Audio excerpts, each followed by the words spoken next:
Welcome back to 10 Cents Podcast. I'm your host, Robbie, and I'm sitting in the Kangaroo Sports Studio, and I have Adam Nilsson sitting across from me because this is a bi-weekly podcast.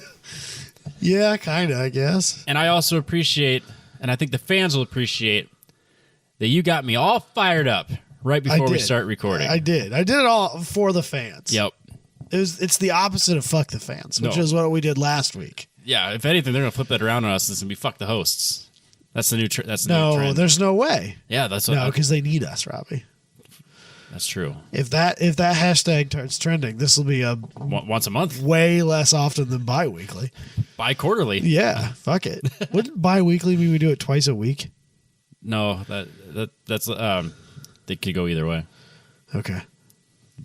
Yeah, because it could go either way.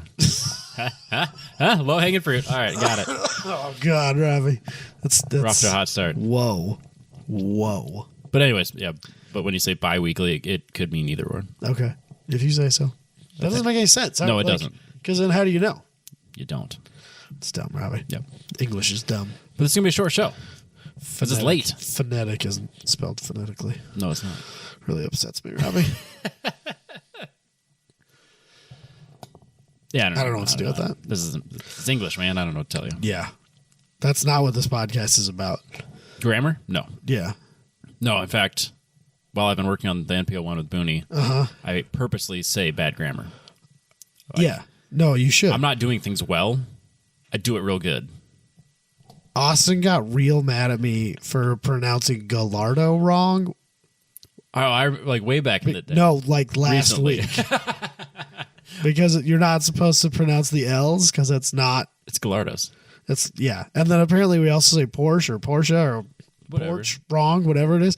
And my response to him was, you say y'all, don't even fucking start with me.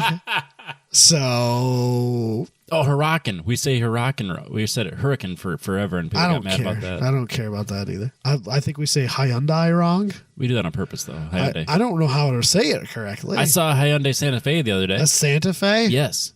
That's totally uninteresting. I liked it. A Santa Fe? No. A Santa Cruz. Yes. Santa Cruzes are cool. Because, yeah, it's a Hyundai, so I don't really we're care. already off topic, Robbie. Short show, remember? No, it's fine. It's not going to happen.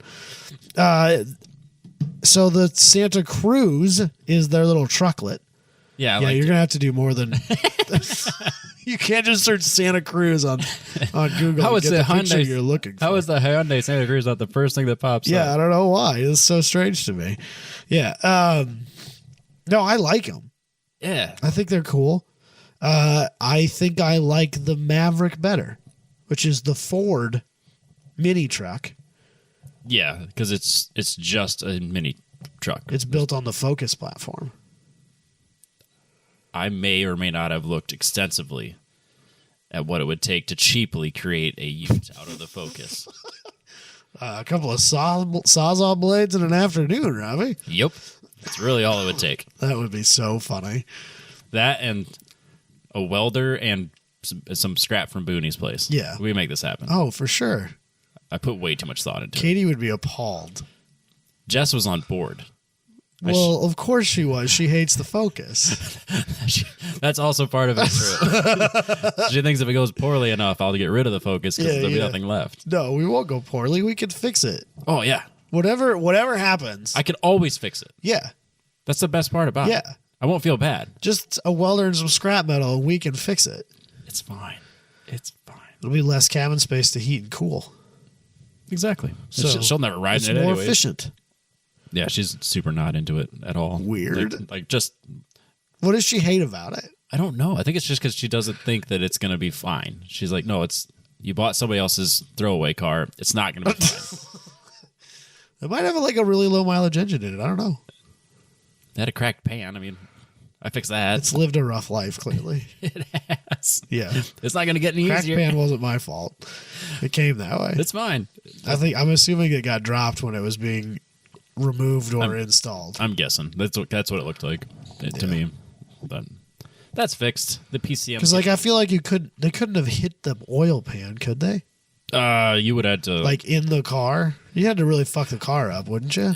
You might have been I able. mean, to maybe get, that's why it was in the junkyard. you might have been able to curb it in a way that would have done it. okay. That's the only way I could think you would have scraped the pan the way that it was appeared to be cracked. Okay. Because it was the lowest point. So yeah, either Interesting. dropped or curbed. Right. Yeah, and it's a hairline crack. So like, just once it was warm and then sitting, that's when it leaked. Not running, sitting. Right. So I'd drive it, come back, no problem. Come back later, puddle. What the fuck? That sounds about right. Anyway, yeah, the Santa Cruz. Yeah, what were we talking about? Santa Cruz is, I like it. It's cool. I'd never seen one in person. In like so a weird way. yeah, it's quirky. But like weird. I was driving down the interstate to go work on the car, the NPO one, Yeah. and he pulls up next to me on the interstate. And I'm driving like with my head to the far to the right. Like, is that a Santa Cruz? That's a Santa Cruz. Yeah. Like so, just going. We saw one on our way to PRI. Oh yeah. I saw it sideways because my head had to be turned at a 90-degree angle. At least you weren't in an Audi TT. I don't believe those numbers, Robbie. Those internet numbers are. I've been in both back bullshit. seats. They're right. No, the It's not the it's- Camaro was not 9 inches bigger. No, absolutely. They not. were on par with each other. Yes, they're in the same ballpark. They're plus or minus 2 inches, I'll give you that. which I'd be thrilled about in almost any other scenario. But Not the -2. +2, sure. That's a whole separate podcast. yeah, we tried that podcast. She didn't call us back. Yeah, she reached out to us too. That's ridiculous. What a jerk. Yeah, no one has a clue what we're talking about. That's Anyways, fine. yeah, somebody in the adult industry And reached out racing and world. racing industry reached out to us to do a podcast, and I reached out back, and then never heard back. Because obviously. Yeah, of course. Oh, I forgot to email the beef stick chick back. We want some free beef sticks. Yeah, I want free beef sticks. It'd be the most delightful thing we've ever received in the mail. No, I got that hat. Edible thing. How about that? That's fair. That's fair. Yeah. Yeah, so, I mean, if somebody else wants to send us free beef sticks, I'll take that too. Yeah. Well, I mean, maybe. Or deer sticks, whatever. Fair. But anyways, yeah, the Santa Cruz. It was. I saw it. It was a thing. Should we open it up? Yeah, let's open it up now that we've been talking for a little bit. As always, our opener is presented by Factor Fabrication. FactorFabrication.com. Reach out to Booney if you need any custom furniture or if you need to get caged or railed. I know a handful of people that have talked to him about cages. I think they're going in cars. We'll find out. No. Like I said, we don't kink shame here, so if you need a cage, Booney's got you covered. Or if you need to get Jesus. railed, use the code 10tenths. It will get you nowhere. Maybe it'll get you hung up on extra price. I don't know. It's a dice roll. Yeah. Let us know. if you use the code. I would 10 be interested to know what he did for you. I want to know why you reached out to him, what project you had in mind, and his reaction when you said, "I want to use the code 10tenths." Yeah. I would enjoy that. Everyone would enjoy that. Yeah. FactorFabrication.com. All right. So the drive posted this actually between Christmas and New Year's. So this is a touch old. It's only like one episode ago. That's fair. Jesus Christ. Oh no, Robbie. And they said so the title of this article is "We asked automakers to say something nice about their rivals. Here's what happened." So basically what they did was they sent emails to the PR teams. I don't think they Right. tagged them on Twitter or anything. I think this was privately done. Okay. Private correspondence, right? Different, and I'm assuming that they sent an email that said hey, we're reaching out to GM, and you are Ford. We know that you guys are kind of rivals in the industry. Say something nice. Do they say which company says what? So yes, so what they do is they have matchups, right? So they paired for the first one they paired Ford and GM. Makes sense. Right? Okay. And so some answered, some didn't. They did actually put in the ones that just Told them no. and there's one of them that took it a step further. We'll get there. It's fucking brutal. Perfect. It's wow. You're a dick. So they sent one to Ford and GM. Some of these like are really obviously PR answers. Of course. Some of these are good quality answers. And some of these, like, if you kind of read between the lines, you can kind of see that there's a dig there. That's the right one. That's the way to do it. Yeah.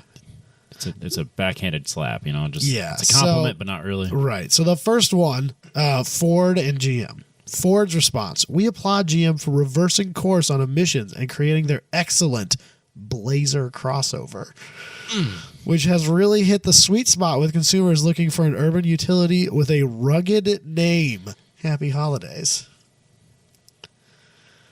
People like the Blazer. People do like the Blazer. I think the emissions comment was kind of a backhanded That's kind of how I took it. thing. I mean, Yeah. I don't think it's terrible mileage, and I think it's a fine vehicle. But GM no response. come on, GM, play Right? along. I thought, come on, of all the ones that I thought would have a response. I thought for sure they'd be in. Yeah. Like, and they have a big team. Like, it's not like you're reaching I out bet to. they have an entire building Yeah. of PR people. Yeah. Somebody in that building could have answered that flipping question. It seems pretty easy to Whoever me. runs their Twitter page can do it. Yeah. So, the next one, BMW, Audi, and Mercedes Benz. Ooh, a three-way. So, based on the answers, they must. I haven't read all the words. It's A lot of words.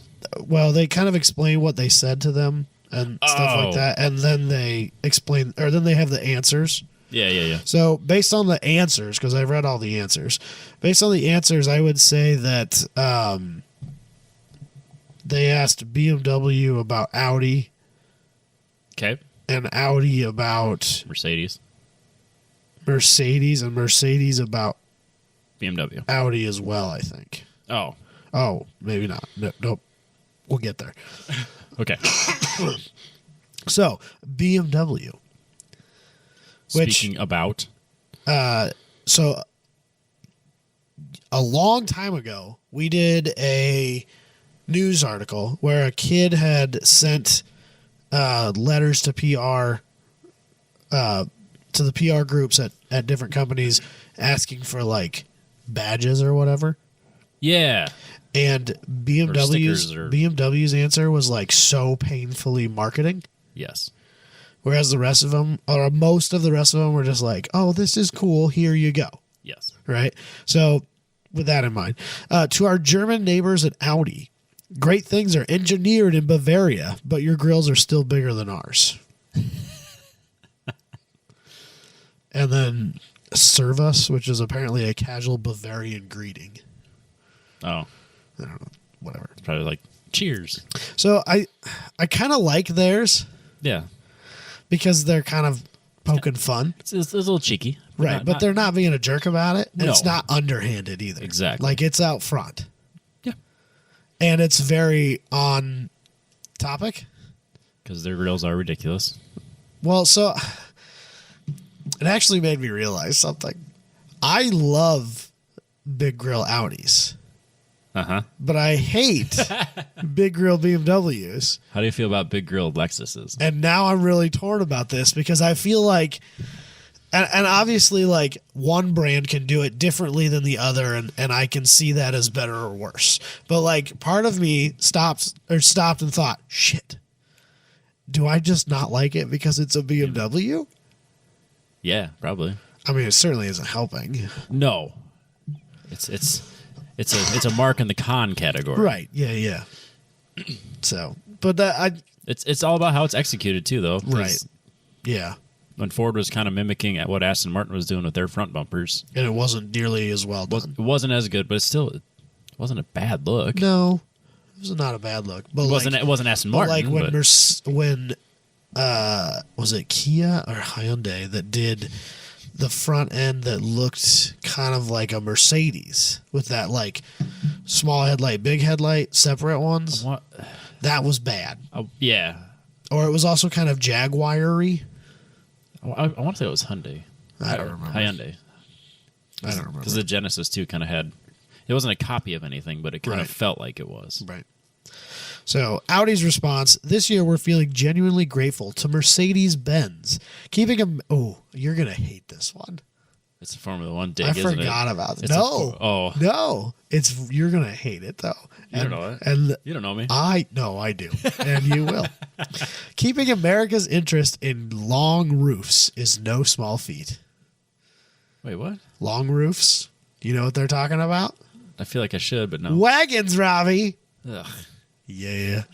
But track-worthy wagons and elevated off-roaders seem to have done the trick. We thank our Mercedes friends for giving wagon aficionados something to cheer about before the original high-performance and all-road Avants were available to return to the U.S. From all-terrain to all-road, E63 AMG to RS6 Avant, we appreciate the three-pointed star keeping wagon customers happy on American roads. Somehow, we're all in this together after all. Here's to continuing to get along in 2022. Or, no, it said here's to us continuing to get along in 2021. So I guess they're happy about the fact that they did get along last year. That's fair. But yeah, Ugh, I love it. That's terrible. That's awesome. That's the worst one. That's great. That's the worst one by far. Bro. In fact, that was... Actually, it's my favorite because it was such a backhanded slap because they also hate the wagon. So I just realized a thing, Robbie. This was posted December 28th of 2020. It's fine. So this is literally a year old. Yeah. So they were talking about here's to us hoping that we continue to get along in 2021. In 2021. That's fine. And then Mercedes-Benz, zip. Nada. Nothing. Shame. Yeah, right? Shame. I don't know what's up with that. It's kind of whack. Just play ball, man. Right. Nissan and FCA, which is now Stellantis. Okay. It's not FCA anymore. No. Which is a weird thing. It's kind of a weird matchup. Yeah. Yeah, it is a weird matchup. And I don't quite... Who's Toyota matched up with? Yeah, we'll get there. Okay. Nissan. 'Twas the night before Christmas, and all through the house, not a creature was stirring, not even a... Oh, crap. Santa's got himself a Hellcat. Now everyone is up. On Ram, on Wrangler, on Alpha, and Red Eye away. Congrats, FCA, on your success and commitment to horsepower. Looking forward to 2021. That was Nissan's response. Well done, Nissan. Well done. It's hilarious. They hit isn't every it? point that I That's like hilarious. about what I like about the FCA. Yeah, and I can see Ram and Wrangler and Alpha and Red Eye being reindeer names if Santa was a car guy. Wouldn't surprise me if that's actually what they named the reindeer in the Dodge ads. That's fair. Oh, that's right. They are. Don't they have? Don't yeah, they have? yeah, Like, that they was have an ad reindeer. at some point. Because Mercedes always has like the real reindeer. Yeah, yeah. With their commercial, but I want to say Dodge did something similar. So, and then apparently they don't say it specifically, but apparently FCA did not respond. Boo. It says here, yeah. Surprisingly, FCA also decided to sit this one out when asked to say something nice about Nissan. In contrast, Nissan replied with what might be our favorite thing to come out of this entire exercise. Yeah, so far, A modified Christmas poem dedicated to the manufacturer of muscle. So, well done, Nissan. yeah. Toyota and Honda. That's a fair matchup. Yeah. Yep. So, in the midst of Toyotathon, this is Toyota's response. In the midst of Toyotathon, we're sending our colleagues at Honda the best wishes for a happy Honda Days, which is both the thing that they do. Their Christmas extravaganzas. Yep. With friendly competition spanning decades across multiple segments, we salute you during this challenging time. We are grateful to be a part of an industry that has demonstrated steadfast support of employees, customers, healthcare workers, and our local communities. Just remember in that time, that was very topical as well. Yes. So that one... Very cordial. Yeah, but they don't say anything nice about Honda. They just wish them well. They say anything, well, didn't they say anything nice about their, not necessarily the cars themselves, but like what they did during the pandemic? Because wasn't Honda like... It just says we are grateful to be part of an industry that has demonstrated not that Honda has done a good job of doing such. When you said that, I but heard that it the industry as as a whole. Yeah, they didn't say anything nice about it. No, not at all. All right, Honda, how'd you rebuttal? Honda's response. The automotive industry is arguably the most competitive in the world. For decades, Honda has compared It has competed vigorously with Toyota, both on track and in our business operations. This spirit of competition motivates us at Honda and Acura to dig deeper and reach higher, to the ultimate benefit of our fans and customers around the world. We wish Toyota the happiest of holidays and look forward to getting back at it in 2021. Those were written by the same person. Yes. And neither one of them are compliments to the other. No. That's what a waste of time for everybody. I'm kind of with you on that one. Like, someone took the time to write that, and then someone Right. just copied exactly what they... Yeah. So, so the next one, Mazda and Subaru, which are kind of the off-brand quirky Japanese cars. So I can see that being, I think Subaru handily outsells Mazda, most likely, having not looked into that at all. I would argue that they don't. I bet they do. I bet they don't. I bet they Internationally? do. Handily. No. For sure. No. Mazda has like half as many vehicles. Mazda sells twice as many of them. No way, bro. All right, hold on. No way, bro. We're settling this right now. You look that up. 2021. So they in their description of, before they hand out the answers, they talk about how Subaru is very like philanthropic, Yeah. right? Yeah, they give back. They do a lot of that. Yeah, they do, like, some of their, a percentage of every new vehicle purchase goes to a charity that you get to choose and stuff like that. Like, they're very, involved in that. It says back in April, Subaru donated the equivalent of 50 million meals to those in need via Feeding America food banks, so like, clearly they're, a generous company in that way. So Mazda's response: Subaru's community impact programs tackle important issues and positively impact many lives. During the pandemic, we've been inspired by the brand's partnership with local food banks to provide meals to vulnerable community members. So mostly they just talk about, which, fine, whatever. Sure. It's a compliment. They didn't, not seeing how the original wording of the email request was. Yeah. Did they say point something them. nice about their lineup, or say something nice about them? The company and right, because that is saying something nice about the culture and the company. Yes. Subaru did not respond. Oh, boo. And I love the Drive's response to this. Remember, love is what makes a Subaru, but they never said anything about humility. That's fitting. Bird. All right. Mazda achieved its best year in sales since 1994 with a total of 332,756 vehicles sold in 2021. Okay. Sales figures for Subaru in 2020, 611,000. Yeah, almost Double. Not quite, but pretty damn close. So I was giving Mazda way too much credit. So the next one, which I thought was kind of a weird lineup, but the more I think about, or matchup, the more I think about it, the more it makes sense. Okay. Volkswagen and Hyundai. Hyundai, whatever the fuck it is. Hyundai. There's so many mad people. Good. I like it when they get mad and then I mispronounce things. Volkswagen and that other Korean brand that's not Kia. Hyundai. So, Volkswagen's response. The Palisade has got our attention because it's such an improvement over Hyundai's previous mid-size SUVs, particularly when you look at the interior. Worldwide, they are a tough competitor for all of us in the industry. It almost felt like they were going with the backhanded slap, talking about how bad their cars were in the past. But I think that it's that's important. That's not what they were saying. I think it's important to recognize the fact that a company has made a significant jump in quality, Which they have. Yeah, They absolutely have. When a company has made a huge change for the better for their product, that is something that should be recognized and applauded. Couldn't agree more. So I'm okay with that answer. The other response. This is where I said it would have been better for them not to answer. Oh, Their response. Hyundai.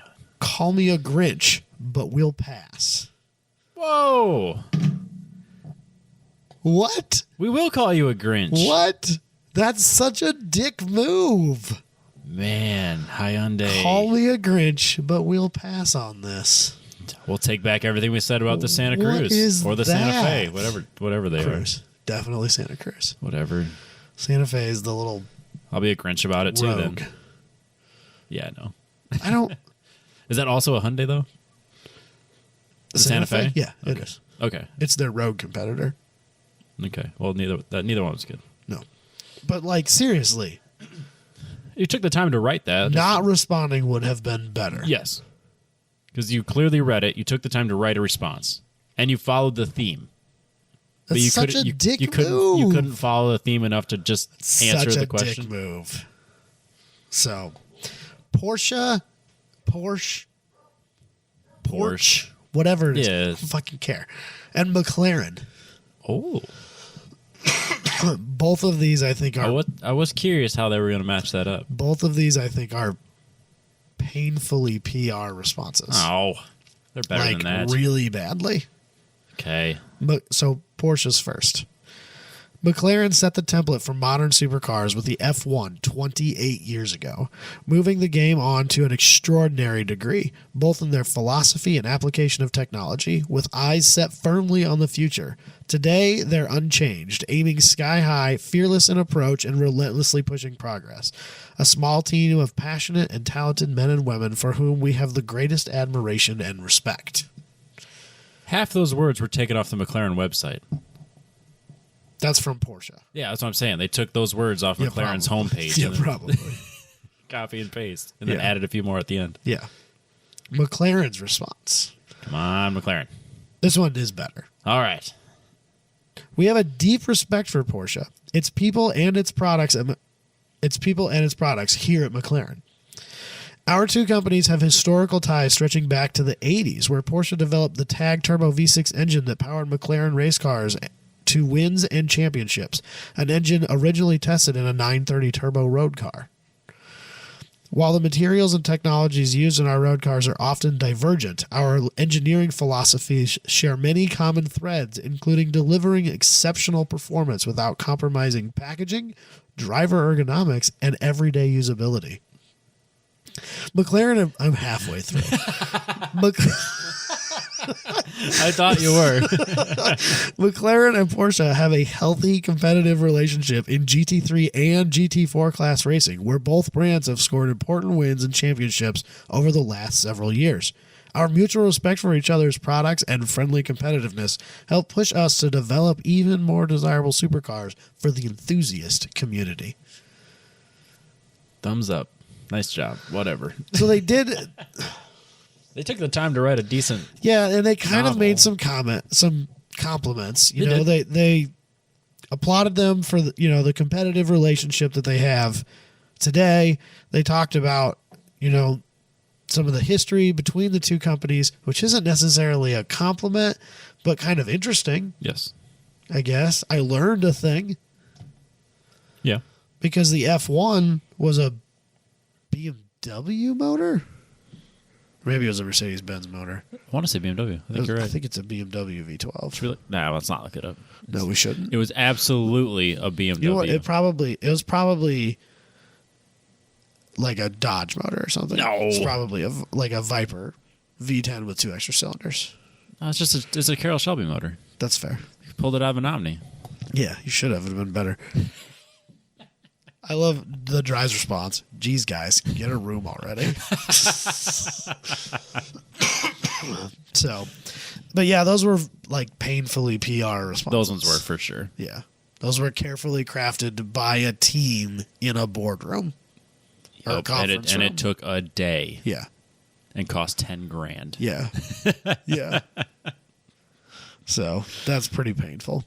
So Bentley and Rolls-Royce. Yep. That's Very sensible pairing. Apparently, they used to be partners. One of them was the former parent company of the other. Oh, Is the way I can read see this. that. I didn't know that, but Yeah, because Bentley's a pretty small company. yeah. Well, I don't think Rolls. Well, not is, so much anymore, but I think Rolls is probably smaller than Bentley. Rolls has the umbrella of being Rolls-Royce, like with the Yeah, but the Rolls-Royce. But Bentley is owned by. Bentley is a It's a Volkswagen. Volkswagen product Now, but Yeah. years ago it wasn't. Right. So, Bentley's response. It's been 22 years since we split, but it seems like yesterday. Seems like yesterday we were swapping grills in Crewe, which I assume is a town because it's spelled capital Crewe. Must be a town in England. Sure. Rolls-Royce, look at us now. We've each become uniquely our own as the world has changed. While we at Bentley have mapped a course for an electrified future, you persistently dialed down the glitz and entered. That's not the right word. I don't know what that word is.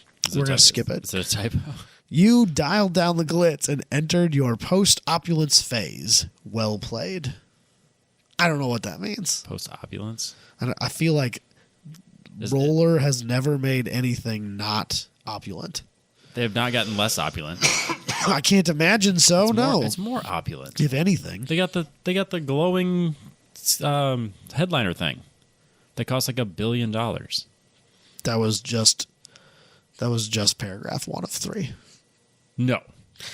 And though we sent our beloved Mulsanne to the great garage in the sky this year, that's what they said. Their words, not mine, Robbie. Wow. It's been wonderful to see your majestic Phantom continuing to thrive, or at least waft along its merry way. Speaking of bygones, we'll always have the 6.75 liter, won't we? Question mark, which is the motor that Roller's famous for. Yes. We continue to admire the stars in your headliner, the loudness of your color palettes, and the discreet verve of your black badge specials. Yet may we never stop vying for the adoration of rock stars and romantics alike. After all, what's love without a little friendly competition? It could be worse, I guess. It's probably better than McLaren and Porsche. Yeah, it is. But not really. Yeah. Rolls-Royce. Congrats to our younger, but not better looking cousins at Bentley. Better. All right. You look good for a mere 101 years old. While we both feel 20 years old, we're glad you're carrying your youthful DNA instilled by W.O. Bentley a century ago. Call us when you grow up and hit 116. That's not bad. But they didn't make any No, it's just compliments. it's just like cheeky comments. But it's funny. I don't hate it. So the last one, Ferrari and Lamborghini, to no one's surprise, no responses. Shocked. Yeah. Yep. Shocked. Yeah. Probably because neither one of them could think of anything nice to say about the other. And sometimes when you don't have anything nice to say, it's best to say nothing at all. No. If they would have had real responses, those would have been the best ones. Well, yeah, that's fair. Because there's a lot of history there. It's a lot of hatred there. It's not friendly. It would be perfect. Yeah. Just 3 sentences right there with Yeah. just a shot to the throat. Yeah. That's what we need. Yeah, I would have been okay with it. But, That'd have been good. so, Well. there you go. That's what it is. So what have you been up to, man? Wait, hold on. Before we talk about what we've been up to, Okay. you need to remind everybody to head over to Petrobox, mypetrobox.com. Use the code TTP15 to get 15% off your first box. That's a subscription box that shows up at your door once a month, and it has car care products and T-shirts and tools and goodies, so like magazines and stickers and air fresheners and sometimes candy, Yeah. or an eBay gift card. That's like worth its weight in gold because it literally is just cash at eBay. Yeah, but I don't think it's. I bet gold's worth more. Yeah, it's whatever. At its weight. Yeah, probably. It's a shockingly small amount of gold can be a shockingly large amount of money.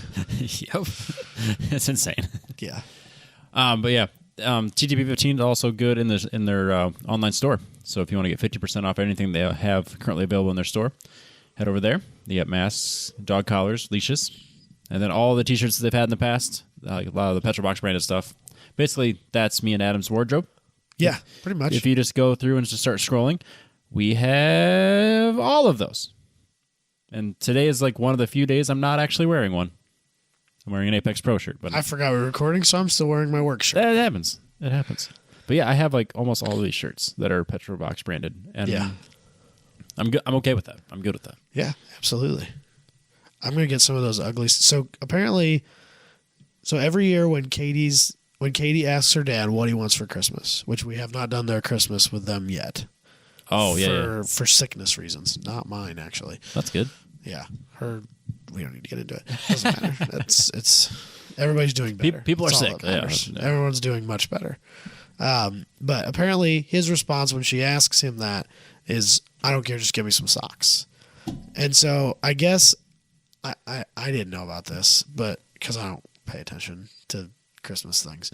But apparently, what Katie has been doing for some time now is just buying the ugliest socks that she can find. Oh, jeez. Or maybe the socks that are most annoying to him. Like with like jingle bells and shit on them, or just like no, just like they're loud and flashy. Right, their design is annoying. Like, so he's like a huge Harley Davidson guy. So if you buy him like a Ducati socks, that would be annoying, right? Yes. Well, he's a muscle car American, get that Japanese garbage off my lawn kind of guy. So I was going to see if I could get him some socks that not only would I'm sure he find ugly and annoying, but also if they're car themed about a car he's not a fan of, that's an extra bonus point. That is a win-win. So I mean, he's going to get some of those socks. Yep. Heel Tread socks. They have 6 different designs. It's on the website, mypetrolbox.com. They are $11.50, but you can use the code TTP15 and get 15% off. Boom. And while you're at it, just like keep adding stuff to your box. Yeah, why not? The more you buy, the more you save. Okay, I'll give you that. In dollars. You're not wrong. Yeah, right. You don't save more Percentage is the same, but the amount of money saved is a larger number. Yep. That's fair. mypetrolbox.com. Anyway. I've done nothing but wrench on things. Right. And when I'm not wrenching on things, I go to the gym because my hands hurt and I just need to do something else. Oh, I don't do that. That sounds awful. That's all I do. So I've been thinking a lot, which is never good. No, that's for anybody. Yeah, I mean, it could lead to great things. It's not. Or terrible things. It is. I'm in. So here's where I'm at.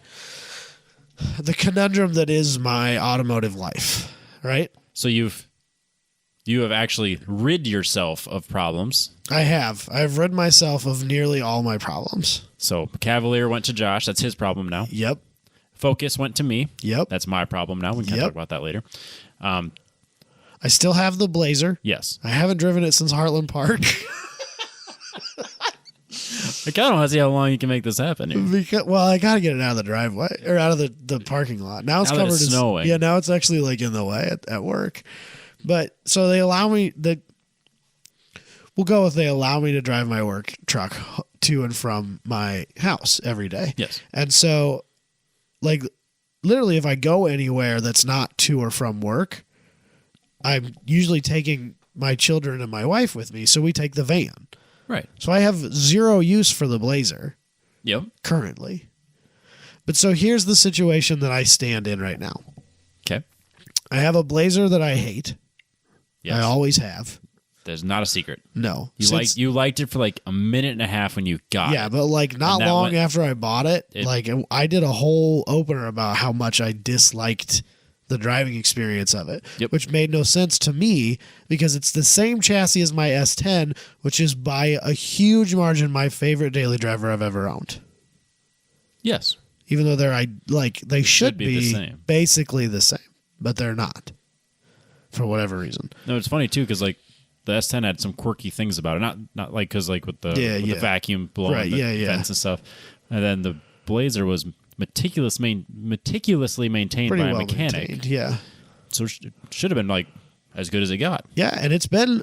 I mean, I put a transmission in it, 4L60 things, but other than that, it's been rocks. I've put 2 alternators in it.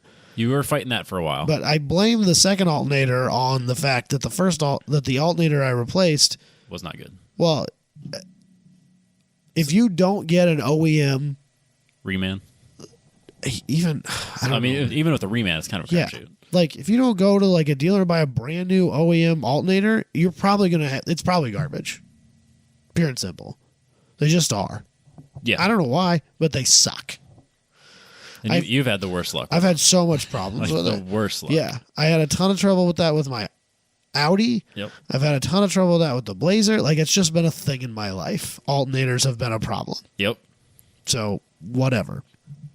But it's been a pretty good car to me. It's got almost 300,000 miles on it. Does it really? Yeah. I didn't realize it was that. Which I kind of want to keep it I didn't realize it was a Toyota. to 300,000 miles. That's amazing.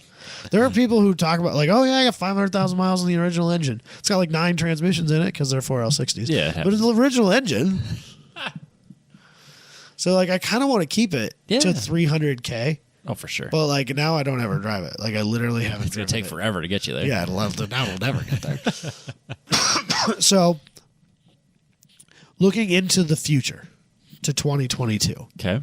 the problem I'm looking at right now is that I still want to go to Grid Life events. Yes, you and do. I still want to participate in those as part of the live stream. Yes. But it's looking like most of my core group of friends that I went with last year are probably not going to make it to as many or any events, Grid Life events this year. As someone that was in that group, I Yeah. can confirm this. Right. So you've got a thing going on. I'm busy. You're very, very busy, Holy shit, am I busy? preoccupied with other situations. We'll get into the specifics here in a little bit. Dalton and Ryan both kind of burned brightly last year and are taking a year to recoup. Dalton also still does not have an engine. Yeah, I was going to say, Dalton didn't really burn bright. The engine burned Right. bright for like Well, a second. I would argue that he burned pretty bright a lot. Maybe not on track, That's fair. but And he needed to drive the Fit quite a he bit. spent a lot of money. Well, he drove the Camaro at more events than he drove the Fit. Oh, that's right. I always forget about this thing in Camaro. Yeah. Yeah. But like he drove a lot of events. Yep. Well, and he spent a lot of money, even if he didn't spend a lot of time on track. Correct. He burned. It was he burned very It was an brightly. expensive year. Yeah, Yes. yeah. So I totally understand that they're probably you got to take a season, build, Catch back up race, financially. build, race, build. I get it. Yeah, It's fine. absolutely. That being said, I'm probably going to have to find my own way to most of these events. And I don't want to Yeah. take the Blazer to do that No. because it's just not what I want to take. It's completely uninteresting. Which, even though I don't really have any plan of spending a ton of time on track, No. I don't want to take something completely uninteresting. I Right. want to take something kind of cool and fun. And if you're going to be driving that far, And enjoy I it. don't want something that gets 15 miles to the gallon when I'm doing that. No. I mean, it'd be one thing if it was towing a car, but it isn't. Right. And so, and honestly, like, I've always kind of dreamed of being in a situation where my daily doesn't need to be reliable to get me. I don't have to rely upon my daily to get me to work every day. Right. So I can make bad decisions. And by bad decisions, I mean worse than I've already made, which arguably aren't good. So you're looking for a fun car. So here's the other situation I'm standing in right now. Okay. While I did clear a lot of things out of my driveway, You did? there's still other things in my driveway. There are. Both of them being fun cars. They are. I am not at a point in my life where it makes sense to own 2 fun cars. So you're contemplating getting rid of either the S10 and or the Omni. So, okay, so the Omni, as much as I love that car, I am less interested in participating in autocrosses and more interested in occasionally driving on a track. I figured you'd come around to that. Right? I did. Well, it's not even that I'm less interested in participating in autocross. It's just that you want to be like, where your friends are. right, and I would still run an autocross here and there, but like it's easier to have a track car that you can autocross than it is to have an autocross car you can track. That is very true. Ugh. So the issues I have with the Omni, it's never been overly reliable. No, Like not I've particularly. struggled to even get it home from autocross events occasionally. Hey, we've all been there. Sometimes Yeah, the clutch just welds itself to the flywheel. It happens. Sometimes you lose front suspension bits. It happens. Yeah, it happens at to- the same event. It happens to everybody in their 240. It happens. Sometimes your throttles stick wide open because your throttle mounts don't work very well on your dual Weber carburetors. It's fine. It happens. So The other problem that I have with the Omni is as a track car, even if I sorted the reliability issues, Yep. is that like I am certain that car would burn its brakes to the ground very quickly. You're on like what? Really small wheels. So it was like what? 15? I run a 13-inch wheel. I think it's a 10-inch rotor. They're fucking tiny. Like dual piston, single piston? Probably a single piston, I would guess. Ugh. So the other thing is that nobody just makes a brake pad for it. Yep. So later in the production run, they moved to a bigger brake package. Yep. And you can like call G-Lock and get a brake pad for it. Yes, you can. I can call them and get a brake pad for this too, but they already make that brake pad Off the shelf, just right. It's more off the shelf. I don't know if it's truly off the shelf, but it's more off the shelf than having to try and get them the information I need to make a brake. You wouldn't have pad. to send them a blank. Right. Right. So that sounds great in theory. Oh, just get those and bolt them on. Yeah, you got to change everything. Spindle, the whole thing. And that's a 5-bolt spindle. Yeah. I have a 4x100 bolt pattern. Buy wheels. Which means I have to buy new wheels. Oh, man. Well, this doesn't make any... I'm going to spend a ton of money trying to fix a relatively small and simple issue. And I know that it's going to be an issue because I'm in a bunch of Facebook groups for these cars, and every time someone shows up running Champ Car or Lemons with these, the first thing that they're asking is, how do I get better brakes? I'm burning these brakes to the ground. Which, yeah, really doesn't surprise me now that you're telling me this. So that's where I'm at. Like, the car's just not quite what I want. And so it just won't work the way I want it to. And I understand it would be a hard decision to justify spending the money to get it to where it would need to be. Right. And even then, that's just where you're starting. Because Right. you know it's not going to stay there. That's just fixing problems I know need fixed so that I can even start to develop it. Correct. Or even just drive it and enjoy it. Yes. That's not even starting to consider like doing anything to it. Because all it takes is one track day, and you have an entire Excel or a Word document of things you want to change. I don't think that's going to happen to me. Not necessarily like, I want to be the most competitive, but you would have a list of things I want to make better. Well, yeah. Fix, whatever you want to, whatever word you want to use to describe it. That's fair. So, but okay, I really, really, really, really love that car. I get it. So it's really hard, and like I've talked before that I really love the story behind cars. Mm-hmm. That's one of the things I love most about cars is learning the story behind them. Even cars I don't necessarily own. And this one has a great story. This one has a great story, and it's a very interesting car. It's an eye-catching, like it brings people to it. Right. As dumb as it is, it's unique. yeah. And anybody over the who's even just a few years older than us has a memory of, my mom owned one. I had one in high school. My best friend had one. My whatever had an Omni. I lost my virginity in one. Yeah, a Charger or whatever. They remember them. Right. And so and I really enjoy going places and talking to people about that car and their experience with cars similar to it. Yes. I really like that about that car. So it's really hard for me to just kind of pack it up and let it go, but it's also not what I need. Correct. And I'm not in a place financially where it makes sense to just keep it anyway. You're not a collector. No. So I don't know what to do because I don't want to sell it, but at the same time I do want to sell it. And if I do sell it, what do I do then? Do I fix the S10? I want to fix the S10 either way. Yeah, what's wrong with the S10? It just needs a motor. It's got a giant hole in the side of it. Okay, I wasn't sure if there was more to it than just that motor went completely. I blew that motor up. Okay. I think I broke a rod. So what motor does that need? So For future reference, run them on Facebook Marketplace. I already have one. You do have one. I knew that. Yeah, so the Cavalier came with 2 engines, the one in it and one out of it already. The head that's on that so that motor's got a bad head gasket in it. Okay.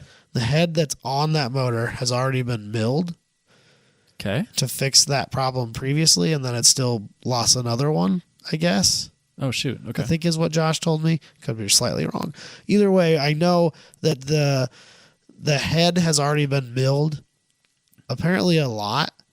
Oh, so it was properly warped. Yeah, and so it can't be milled again to be fixed. But the head that's on my S10 is perfectly fine.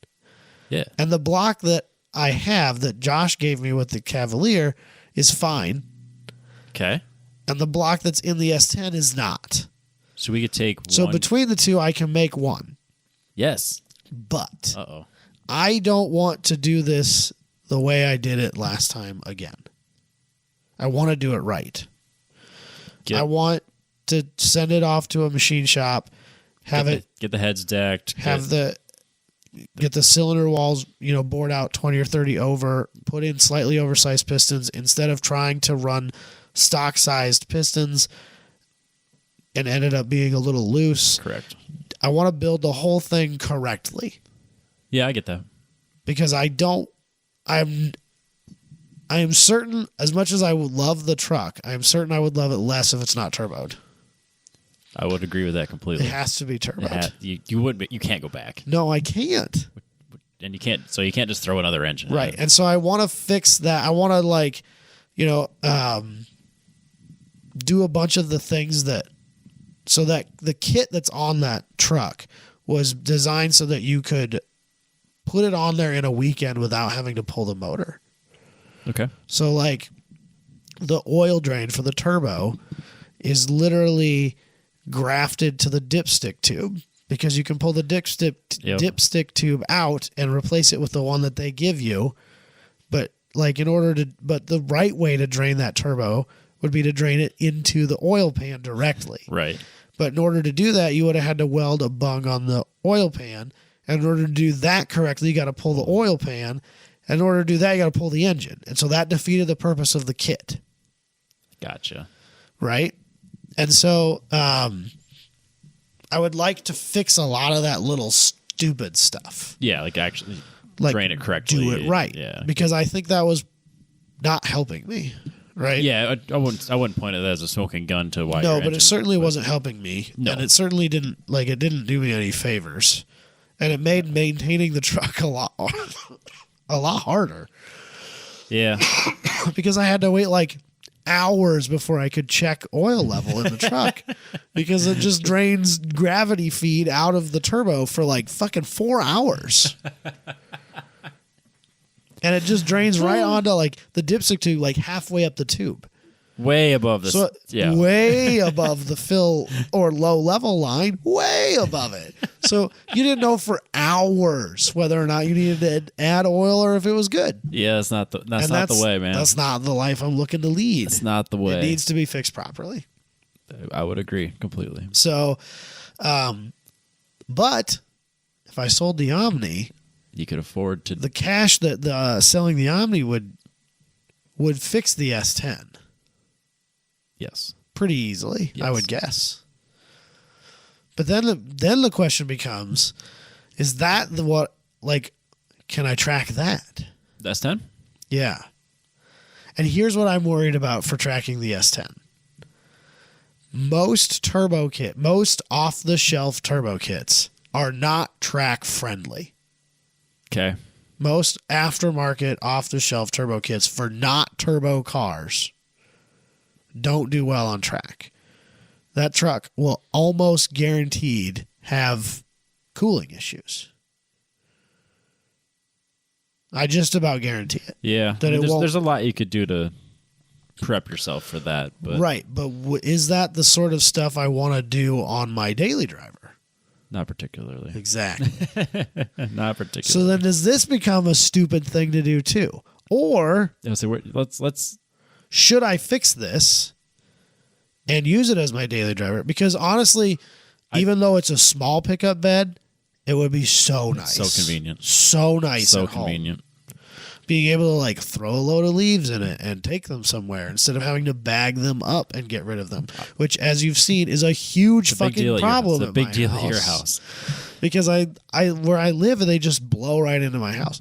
It's like a one magnet. year I had legit a 2 to 3 foot pile from the front of my garage to halfway up my house, which is a solid 50 or 60 feet. Yes. Yeah, like your leaves just get stuck there. Right, So and I it's get like, everybody else's too. Yep, and if it's the it's weirdest corn in the field across the street from my house, Yep. I get all that shit too. Yep. I pray for soybeans every year because they're way less messy. Yep.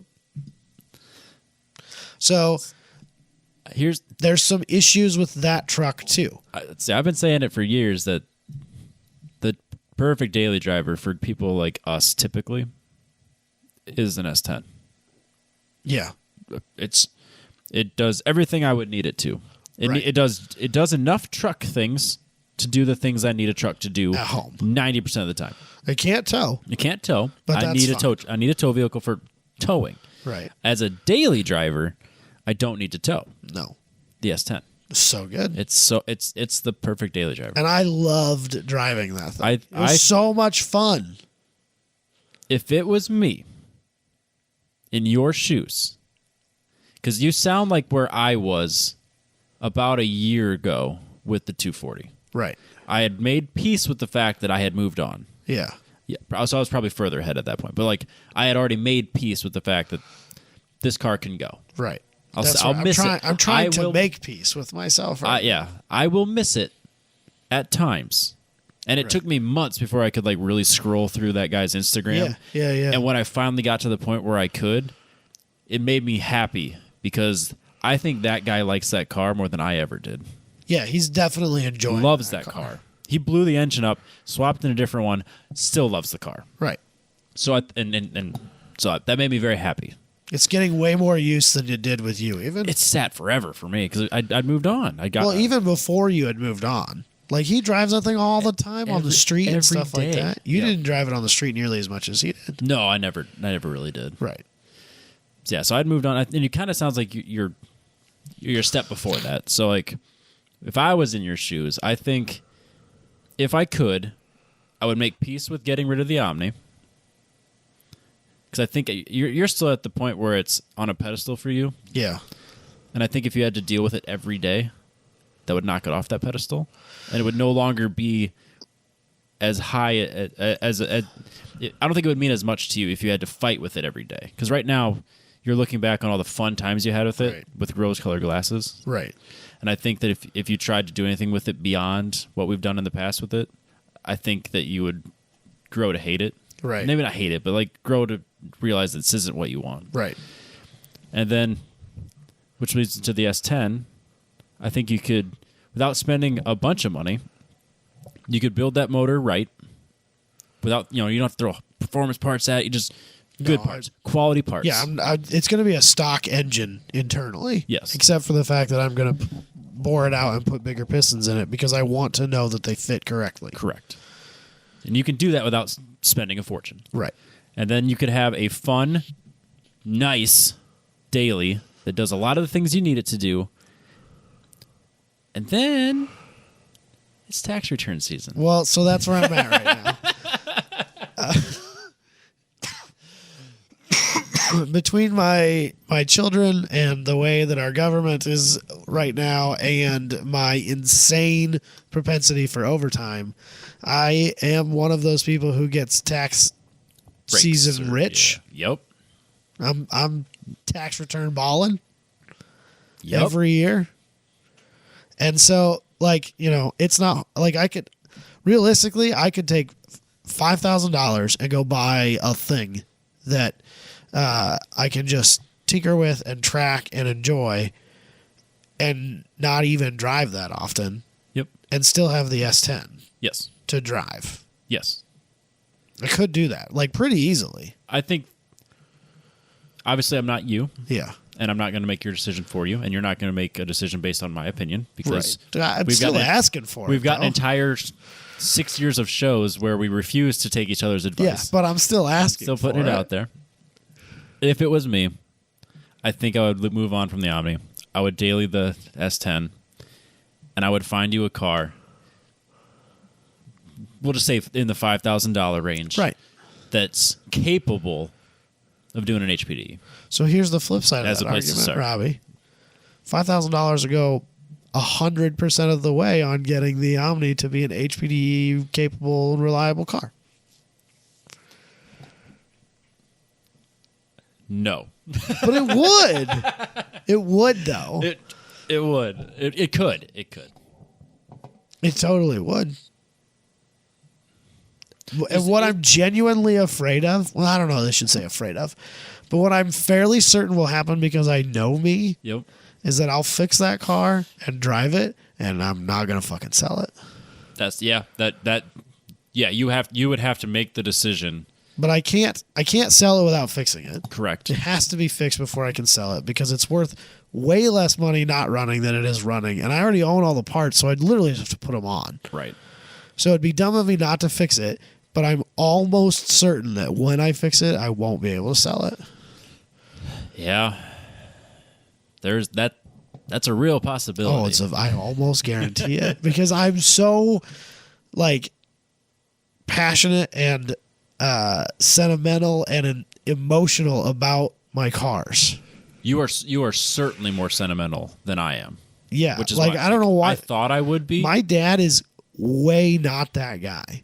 No, he's polar opposite. If somebody came and offered him a certain amount of money for the Tempest today, it'd be gone tomorrow. Yep. Everyone has their price. No, not but even out a fair price, like a is just fair fine. market price for that car because he kind of bought it for a little bit of a song and dance. Yep. And if someone offered him a fair market price for that car, he'd probably fucking leave. Right. And I would call him an idiot until the day he dies for doing it. But that he is not the way I am. And I don't know how obviously, just because that's the way your parents are doesn't mean that's the way you are. Of course. But my mom's not that person either. But I so am. And I think my sister's more that way than my parents are too, for whatever reason. Yeah. It's funny what I get sentimental about. But Man, I don't know if I can let it go once I fix it. you'd have to be you'd have to make peace with it's sold. But if I don't And then you sell would- it, Yeah. I can't afford to fix the S10. Correct. Or- Unless I fix the S10 this year, get the Omni running so it can be driven from time to time, Yeah. and then make it more track ready next year when I'm tax return baller again. I would say that the order, right, that you just said right Oh there. no, the S10 has to be fixed Yes. first. Uh, The S10 S10 has to be because first. when I fix the S10, I can sell the Blazer, Yes. and the Blazer has to go because I don't need this Yeah. many vehicles. No, yeah. I would absolutely push you towards that. The Blazer's got to go Sell the Blazer. because I Get the have S10 running. no attachment to the Blazer. No. And so but the problem is that the Blazer's not worth anything. So it's not like I can sell the Blazer and fix the S10 with that money, or sell the Blazer and fix the Omni with that money. It won't get me very far. We'll get you somewhere. It's a start. But it's it's like $500. It's No, you can not- do better than that. Okay, In this market? okay, Okay. fair. $1,000 then, whatever. But it's not worth that much money. No, it's not. It's not worth a lot. Right. So, but I'm going to keep it long enough to get the S10 running because I need a Something. street car. But once the S10's running, It's got to go. that shit's out of here. Yeah. But it's not enough money to fix anything else. No, it just kind of gets you the ball rolling. I mean, it might buy a couple of the parts I need, but it's not going to buy the whole thing. No. The best part is, though, we have an entire group on Facebook Of opinions? Yes, of opinions. That's the best part. So don't worry. You're going to get 300 people telling you what to do. Yeah. But I think one of your options is probably the path you'll end up taking, like what we've talked about. Yeah. And I think you just kind of got to get the ball rolling on it, and then you'll make it happen. Yeah. I don't know what to buy. We almost had you in that Cobalt. Yeah, Almost. That I was, man, that would have been it. I thought we were really having something there. Yeah, and Jacob Wheeler, who we've known for years, we used to go-kart race with him quite a bit. Yep. He's got an Ion Redline, which is a Cobalt SS, but made by Saturn. Yeah. And I'm much less interested in the Ion than I am in the Cobalt. I don't think they're nearly as good looking. They're not. But he has one that he apparently doesn't drive anymore. Oh. That, you know, I don't know what condition it's in or anything like that, but he posted something about it on Facebook and like, you know, maybe it's time to just let this go. And I commented on there. I was like, I mean, I'm much more interested in a Cobalt, but like maybe we should talk. And he's like, hit me up sometime. I'm like, fuck. I mean, it might be dumb cheap, and I might have to buy it. Sometimes that just happens, man. And then, like, honestly, that would be. The other thing is that, like, I kind of don't want to daily drive my S10. Yeah.